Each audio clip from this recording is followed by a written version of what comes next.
જય શ્રી કૃષ્ણ મિત્રો, નિત્ય સત્સંગમાં આપ સૌનું સ્વાગત છે। શ્રાવણ માસ શરૂ થઈ ગયો છે અને તેમાં આવતા વ્રત અને તહેવારો પણ શરૂ થઈ ગયા છે। મિત્રો, શ્રાવણ માસ શિવની આરાધના કરવા માટેનો ઉત્તમ માસ છે। શ્રાવણ માસમાં શિવ પૂજાનું અનંત ગણું ફળ મળે છે, તેથી શિવ પૂજા અવશ્ય કરજો। મિત્રો, શ્રાવણ માસમાં ભાઈ બહેનના પ્રિય તહેવારો જેવા કે રક્ષાબંધન અને વીરપસલી પણ આવે છે।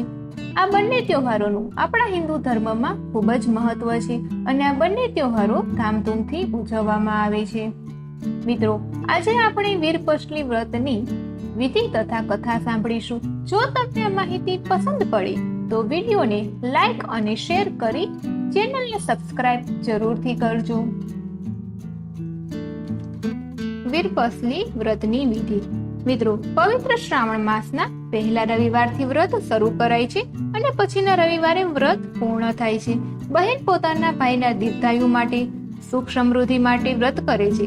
બહેન ભાઈના ઘરે જાય છે, ભાઈના જમણા હાથે વીરપસલીનો દોરો બાંધે છે અને ભાઈના ઘરે જમે છે। બદલામાં ભાઈ બહેનને યથાશક્તિ ભેટ આપી આશીર્વાદ મેળવે છે। સગો ભાઈ ના હોય તો ધર્મના ભાઈ માટે પણ આ વ્રત કરી શકાય છે। મિત્રો, આ હતી વીરપસલી વ્રતની વિધિ। હવે આપણે તેની કથા સાંભળીએ। જીવાપણા જીવરામ પટેલને 7 દીકરા ને 1 દીકરી હતી। 7 દીકરાને પરણાવી દીધેલ ને દીકરી ચંદાને પણ પરણાવી દીધેલી, પણ સાસરીએ અણબનાવ થતા દીકરી ચંદા પિયરે પાછી આવી। એવામાં પટેલનું મૃત્યુ થયું। 7 ભાઈઓએ મિલકતના ભાગ પાડ્યા। મોટા 6 ભાઈઓએ નાના ભાઈને મૂર્ખ બનાવી બધું વેચી લીધું અને નાનાને 1 વીઘો જમીન આપી ડોસી અને બહેન સાથે રહેવા મોકલી દીધો। ભાઈને માંડ પૂરું કરતો જોઈ ચંદા મોટા ભાઈ પાસે કામ માંગવા ગઈ, પણ ભાઈઓએ તો સામુય ન જોયું અને ભાભીઓ છણકો કરીને કહેવા લાગી, નણંદબા, ઢોર ચારો અને પેટ ભરો। પછી તો ચંદા રોજ ઢોર ચારવા વગડામાં જતી અને સાંજે ભાભીઓ વધ્યું ઘટ્યું જે આપે એ લઈ ઘેર જતી। એક દિવસ ચંદા ઢોર ચારવા ગઈ। નદી કાંઠે વ્રત કરતી છોકરીઓને જોતા કૃતુહલથી પૂછવા લાગી, બેનડીઓ, આ કયું વ્રત કરો છો? એક છોકરી બોલી, ભોળી ને ભોળી, આજે વીરપસલી છે। અમે વીરપસલીના આ દોરા ભાઈના જમણા હાથે બાંધશું। ભાઈનો ખોબો ભરાય એટલું જ અનાજ રાંધીને જમીશું। આ વ્રતનું ફળ શું? ચંદાએ પૂછ્યું। ભોળી, ભાઈ બહેનને શક્તિ પ્રમાણે રોકડું કોરું વસ્ત્ર આપે છે અને બહેન એના સુખની કામના કરે છે। મારે આ વ્રત કરવું છે, કેમ કરાય કહો ને? ચંદાએ વિનંતી કરી। એક દોરો લેવો, એની 8 સેર બનાવી, 8 ગાંઠ વાળવી, 8 દિવસ સુધી સવાર સાંજ દોરાને ધૂપ દેવો અને 9મા દિવસે દોરો પીપળે બાંધવો। ચંદા તો દોરો લઈ હરખાથી ઘેર ગઈ। માને વાત કરી અને દોરાને ધૂપ દેવતા ચૂલામાં રાખવા કહ્યું। માએ ચૂલો ઠાર્યો નહીં, પણ નણંદને આ વ્રત કરતી જોઈ ભાભીના પેટમાં તેલ રેડાયું। ચંદા નદીએ નહાવા ગઈ ત્યારે ભાભીએ ચૂલો ઠારી નાખ્યો। નાહીને આવેલી ચંદાને દોરાનો ધૂપ દેવતા લેવા ગઈ તો ચૂલો ટાઢો ટમ, જરા કઈ રોષ કર્યા વગર ફરીથી ચૂલો સળગાવી દેવતા પાડ્યો અને દોરાને ધૂપ દીધો। રોજ દોરાને ધૂપ દેતી ચંદાએ હરખે અઠવાડિયું પૂરું કર્યું। 8મા દિવસે ઘરડી માને કહ્યું, માં, મારે વ્રત ઉજવવું છે, ભાઈને દોરો બાંધવા જાઉં છું। બોલાવશે તો બોલીશ, જમાડશે તો જમીશ। ચંદા તો ગઈ ભાઈઓને દોરો બાંધવા। ભાઈઓએ દોરો બાંધવાની તો ના જ પાડી દીધી, પણ કંઈ આપ્યું નહીં અને ભાભીઓએ જમાડવાને બદલે છણકો કરીને કાઢી મૂકી। ચંદા તો ભાઈના સુખની કામના કરતી ઘેર આવીને જોયું તો નાનો ભાઈ ખેતરે ચાલ્યો ગયો। દોડતી ખેતરે ગઈ અને દોરો બાંધીને કહ્યું, ભાઈ વીરપસલી, પ્રેમથી આપશો એ લઈશ। ભાઈએ તો 1.25 સેર દીધા કોદરા, માટીનું ઢેફું દીધું અને ત્રાંબાનો પૈસો દીધો। ચંદાએ ભાઈને હેતથી આપેલું હરખથી લઈ લીધું। ઘેર આવી તો ઓસરીમાં પતિને બેઠેલો જોયું। એ તો રાજી થઈ ગઈ। માથે ઓઢીને ઘરમાં ગઈ તો માં બોલી, દીકરી, તારા વ્રતના પ્રતાપે જ જમાઈ તેડવા આવ્યા છે। જમાઈ તેડી જવાની ઉતાવળ કરતા હતા, તેથી માં મૂંઝાતી હતી કે સાસરે જતી દીકરીને ખાલી હાથે ન જવા દેવાય, પણ થાય શું? હૈયામાં હેત સિવાય બીજું કંઈ હતું પણ નહીં।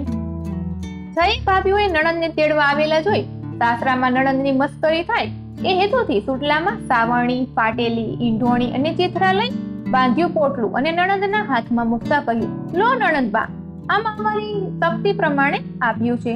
ચંદાએ હર્ષથી પોટલું લઈ લીધું। એવામાં નાનો ભાઈ આવ્યો. સાસરે જતી બહેનને આપવા માટે કાવડિયોય ન હતો, તેથી એ નિરાશ થઈ ગયો. ત્યારે ચંદા બોલી, ભાઈલા, તે આપેલો ત્રાંબાનો પૈસો મારે મન સોના મહોર જેવો છે અને માટીનું ઢેપું ગોળ જેવું છે. દીકરીને સાસરે જતી જોઈ માં આંસુ સારવા લાગી. પછી યાદ આવ્યું કે દીકરી દોરાને ધૂપ દેવા વગડામાં દેવતા ક્યાંથી લાવશે? આથી દેવતા આપ્યો. ત્યારે જમાઈને હસવું આવી ગયું. તેથી ચંદા બોલી, ના, આ વ્રતના પ્રતાપે જ તમારા હૈયામાં હેત જાગ્યું છે, માટે વ્રતની ઠેકડી ન કરશો. નાનો ભાઈ ચંદાને વળાવવા છેક પાદર સુધી ગયો. ત્યાંથી ચંદા અને એનો ધણી એકલા આગળ વધ્યા. વગડામાં વાવ આવી ત્યાં વિસામો કર્યો. ચંદા સ્નાન કરવા જવા લાગી. એને પતિ પાસે સાડી માંગી. વરે પોટલું ખોલ્યું તો એવા નવરંગી હીરના ચીર જોયા. એ બોલ્યો, કયું ચીર આપું? ચંદા બોલી, ગરીબને વળી ચીર શું અને હીર શું? વરે નવરંગી ચીર દેખાડ્યા તો ચંદા સમજી ગઈ કે આ બધું વ્રતના પ્રતાપે છે. એણે એક ચીર પહેરીને પોટલામાં જોયું તો એમાં ગોળ, ચોખા અને સોના મહોર દીઠા. જે ભાવનાથી ચંદાએ ભેટ સ્વીકારી હતી એવું જ બન્યું. ચંદાએ તો વરને સોના મહોર વટાવીને સીધું સામાન લેવા ગામમાં મોકલ્યા. વર ગામમાં જઈને પાછો આવ્યો ત્યાં તો વાવના ઠેકાણે 7 માળનો મહેલ દીઠો. 16 શણગાર સજીને ચંદા 7મા માળે ઝરૂખામાં ઊભી છે. વર હેપતાઈને પાછો વળવા જતો હતો ત્યાં ચંદાએ સાદ દઈને પતિને રોક્યો. સીધા સામાનની પોટલી લેતા કહ્યું, આ બધો વ્રતનો પ્રતાપ છે. હું તમારા માટે રસોઈ બનાવું છું. ચંદા તો મહેલમાં ચૂલો ખોદવા લાગી, પણ જ્યાં ખોદે ત્યાં સોનું, તેથી મૂંઝાઈ કે રાંધવું ક્યાં. આખરે ધરતી માને વિનંતી કરી. પછી ખોદ્યું ત્યારે માટી નીકળી. રસોઈ બનાવી પ્રેમથી પતિને જમાડ્યો. બંને વૈભવથી મહેલમાં રહેવા લાગ્યા. થોડાક દિવસ વીત્યા ત્યાં તો 7 ભાઈઓના માથે દશા તૂટી પડી. ઊભો પાક બળી ગયો, ઘર પડી ગયા. બધા અન્નના દાણા માટે તડફડવા લાગ્યા. એટલે 7 ભાઈઓ વહુઓ સાથે લઈને મજૂરી ગોતવા નીકળ્યા. ચાલતા ચાલતા બહેનના મહેલે આવ્યા. અહીં મજૂરી મળશે એમ વિચારી પડાવ નાખ્યો. ચંદાએ 7 ભાઈઓને જોયા પણ પોતાની ઓળખાણ ન આપી. મોટા 6 ભાઈઓને દીધા ત્રિકમ પાવડા અને 6 ભાભીઓને દીધા ટોપલા. નાના ભાઈ ભાભીને મહેલમાં પોતાની સાથે રાખ્યા. 6 ભાભીઓ અને ભાઈઓ કાળી મજૂરી કરવા લાગ્યા. પેટ ભરવા કંઈક તો કરવું પડે ને. એક દિવસ ચંદાએ 6 ભાઈ ભાભીઓને જમવા બોલાવ્યા. ચંદાએ 6 ભાઈ ભાભીની થાળીમાં સોનાના લાડવા પીરસ્યા, સાથે ખારી રાબ પીરસી. જ્યારે નાના ભાઈ ભાભીને 32 પકવાન પીરસ્યા. 6 મોટા ભાઈ ભાભી વિચારમાં પડ્યા કે ખાવું શું. 6 લમણે હાથ દઈને બેઠા. ત્યારે ચંદા બોલી, તમારી પાસે ધન હતું ત્યારે બહેન ખારી ઝેર લાગતી હતી. બહેન સાથે લક્ષ્મીના મદમાં છણકાથી વાત કરતા હતા. આ વેણ સાંભળી 6 ભાઈ ચોક્યા. ભાભીઓના મોઢા કાળા ધબ થઈ ગયા. ચંદા હેતથી નાના ભાઈ ભાભીને નિહાળતા બોલી, ખાવા ધાન ન હતું તોય નાના ભાઈ ભાભીએ હેતથી ભેટ આપી. એના પ્રતાપે જ મને આ સમૃદ્ધિ મળી છે. 6 ભાઈ ભાભીઓએ કળગરીને ક્ષમા માંગી. ચંદાએ વિશાળ હૃદય રાખી બધા ભાઈ ભાભીઓને આશરો આપ્યો.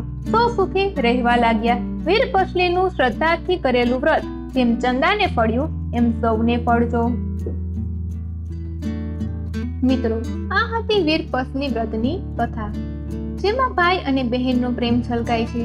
મિત્રો, હંમેશા સારા કર્મ કરતા રહેવું જોઈએ.